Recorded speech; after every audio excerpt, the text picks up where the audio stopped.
savoir, c'est que une femme sur 3 est victime malheureusement de troubles du plancher pelvien. Le plancher pelvien, c'est la structure qui retient les organes du petit bassin. Dans le petit bassin, la vessie, l'utérus et le vagin et le rectum sont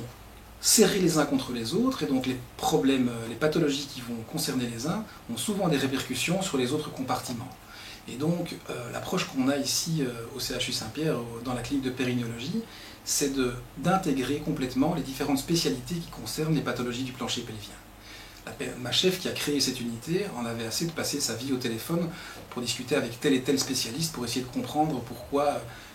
une descente de vessie pouvait avoir des répercussions sur tel organe ou tel organe. On s'est tous installés dans un même lieu où on consulte tous ensemble. La patiente est accueillie par une infirmière coordinatrice, elle expose ses problèmes et ensuite elle est accueillie par un spécialiste qui va continuer à dégrossir la situation et qui pourra faire appel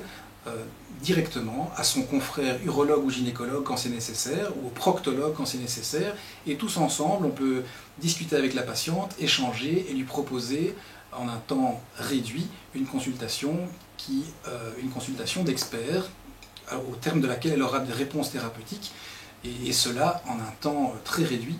par rapport à un échéancier de rendez-vous chez des spécialistes avec chaque fois retour à l'envoyeur, comme ça peut se faire ou comme ça pouvait se faire avant, qui est extrêmement chronophage et éprouvant pour la patiente. La patiente se présente, elle est accueillie par l'infirmière, elle voit les différents spécialistes, elle sort avec ses examens complémentaires. Certains sont réalisés d'emblée, comme les examens urodynamiques, les cystoscopies, les manométries anorectales. D'autres parfois nécessitent une programmation supplémentaire, mais on parvient à restreindre extrêmement fort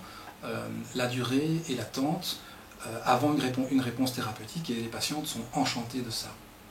Et donc c'est vraiment l'idée de la clinique pluridisciplinaire,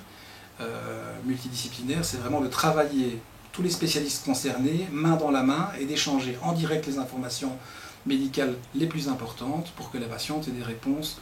à ses questions et une prise en charge thérapeutique optimale en un minimum de temps. On se réunit également une fois par mois pour échanger de manière plus approfondie sur les cas les plus délicats, et demander des avis extérieurs de spécialistes externes quand c'est absolument nécessaire.